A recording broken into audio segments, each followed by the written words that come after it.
ఇళయ దళపతి రంగంలోకి వచ్చేశాడు. రాజకీయాలు రసవత్తరంగా మారుతున్నాయి. Ground work జోరందుకుంది. పార్టీ పేరు కూడా ప్రకటించేశాడు. ఇదే ఇప్పుడు తమిళనాట హాట్ టాపిక్ గా మారింది. విజయ్ అభిమానుల్లో సందడి నెలకొంది. ఇంతకీ విజయ్ ప్రభావం తమిళనాడుపై ఎలా ఉండబోతోంది?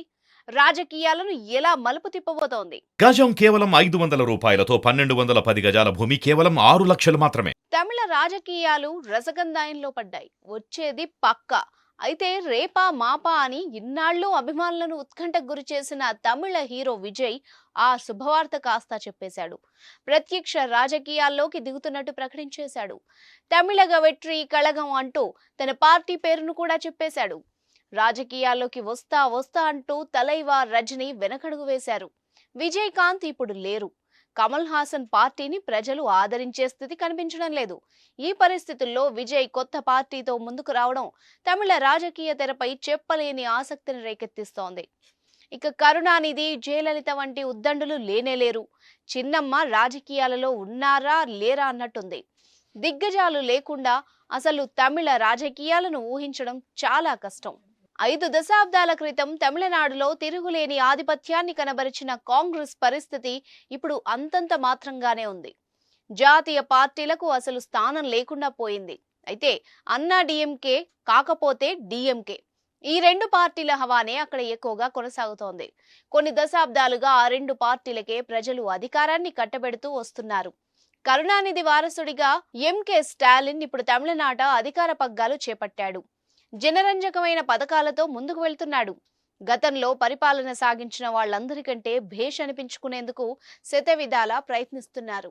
హిందుత్వ వాదాన్ని, సనాతన సాంప్రదాయాన్ని, ఆచార వ్యవహారాలను అస్సలు పట్టించుకోని డిఎంకే గత ఎన్నికల్లో తన వ్యూహాలను మార్చి వాళ్లందరికీ దగ్గరయ్యే ప్రయత్నాలు చేసింది. హిందుత్వాన్ని, సనాతనత్వాన్ని గౌరవిస్తామని చెప్పింది. దేవాలయాల పురోభివృద్ధికి పాటు పడతామంది. వ్యూహాలు ఫలించి అత్యధిక మెజార్టీతో స్టాలిన్ గెలుపొందారు. అన్నా డిఎంకేలో అనైక్యత, మిగతా పార్టీలు బలంగా లేకపోవడం, కమల్ హాసన్ లాంటి వారు కూడా రాజకీయంగా నిలదొక్కుకోలేకపోవడం, జాతీయ పార్టీల పరిస్థితి ఏమాత్రం బాగోలేకపోవడం వంటివి డిఎంకేకు కలిసొచ్చిన అంశాలుగా చెప్పాలి. ఇలాంటి పరిస్థితుల్లో విజయ్ ఏం చేయబోతున్నారు, ఎలా అడుగులు వేయబోతున్నారు అన్నది ఉత్కంఠ కలిగిస్తోంది. అసెంబ్లీ ఎన్నికలకు ఇంకా చాలా సమయం ఉంది. ఈలోగానే తాను నెలకొల్పిన తమిళగ వెట్రి కళగం పార్టీని అన్ని రకాలుగా సమాయత్తం చేసేందుకు గ్రౌండ్ వర్క్ జోరుగా పెంచారు. పార్టీ రూపురేఖలు ఎలా ఉండబోతున్నాయి, తాము ఎలాంటి స్టాండ్ తీసుకోబోతున్నాము అన్నది విజయ్ స్పష్టం చేశారు. జెండా, ఎజెండాలతో పాటు ఇతర విషయాలను త్వరలోనే ప్రకటిస్తామన్నారు. ఇప్పటికే పార్టీలోని ప్రముఖులుగా భావిస్తున్న వారితోనూ, అభిమాన సంఘాల ప్రతినిధులతోనూ వరుస సమావేశాలు నిర్వహించి పలు కీలక నిర్ణయాలు తీసుకున్నట్టు తెలిసింది. ఈ క్రమంలోనే అందరి అంగీకారంతో పార్టీ పేరును ఖరారు చేయగా విజయ్ కొత్త పార్టీపై తమిళ రాజకీయ వర్గాల్లో తీవ్ర ఆసక్తి నెలకొంది.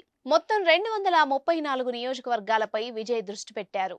అన్ని స్థానాల్లో పోటీకి దిగబోతున్నారు. తమిళగ వెట్రి కళగం తరపున పోటీ చేసేందుకు ఆసక్తి చూపుతున్న వాళ్ల సంఖ్య కూడా భారీగానే ఉంది. దీనిపై కూడా ఇప్పటి నుండే విజయ్ టీం కసరత్తు మొదలుపెట్టింది. కొంతమంది ముఖ్య నేతలు పోటీ చేసే నియోజకవర్గాలను కూడా పరిశీలిస్తున్నట్టు తెలుస్తోంది. తమిళనాట విజయ్కి ఉన్న క్రేజ్ దృష్ట్యా ఆయన పార్టీతో పొత్తు పెట్టుకుంటే తమకు ఎలాంటి లాభం ఉంటుంది, అసలు పొత్తులకు విజయ్ అంగీకరిస్తారా లేదా అన్న దానిపై కూడా తమిళ ప్రాంతీయ పార్టీలు కొన్ని దృష్టి పెట్టాయి. దీంతో ఇప్పుడు తమిళ రాజకీయాల్లో విజయ శకం ఎలా ఉండబోతోంది, తమిళనాడుపై ఆయన ఎలాంటి ప్రభావం చూపించబోతున్నారు అన్నది ఆసక్తి రేపుతోంది. దేశంలోనే ప్రాంతీయ పార్టీలు ఎక్కువగా ఉన్న రాష్ట్రంగా తమిళనాడుకు ఓ పేరుంది. ఇక్కడున్నన్ని ప్రాంతీయ పార్టీలు దక్షిణాదిలో మరెక్కడా లేవు. ఎన్నికలొస్తే చాలు అప్పటి వరకు స్తబ్దుగా ఉన్న పార్టీలన్నీ రంగంలోకి వస్తూ ఉంటాయి. ఇప్పుడు ప్రాంతీయ పార్టీల జాబితాలోకి తమిళగ వెట్రి కళగం పార్టీ వచ్చి చేరింది. తమిళనాడు అసెంబ్లీ ఎన్నికలకు ఇంకా చాలా సమయం ఉన్నా త్వరలో పార్లమెంటు ఎన్నికలు జరగనున్నాయి. ఈ ఎన్నికల్లో తాము పోటీ చేయబోవడం లేదని విజయ్ ప్రకటించారు. ఏ పార్టీకి కూడా మద్దతు ఇవ్వబోమని ఖరాఖండిగా చెప్పేశారు. కేవలం 2026లో జరిగే అసెంబ్లీ ఎన్నికల్ని దృష్టిలో పెట్టుకునే అడుగులు వేస్తున్నట్టు ప్రకటించారు. ప్రస్తుతం అవినీతి రాజకీయ సంస్కృతి పెరిగిపోయిందని, విభజించు పాలించు పద్ధతి కనిపిస్తోందని, ఈ విధానం పూర్తిగా మారాలన్నది తమ పార్టీ విధానం అన్నారు విజయ్. నవతరం రాజకీయాల్లోకి రావాలి, చైతన్యం ప్రబలాలి, కొత్తదనం చూపాలి అంటూ ఓ నినాదాన్ని కూడా వినిపించారు. దీంతో వ్యూహాలు పదునెక్కుతున్నాయి.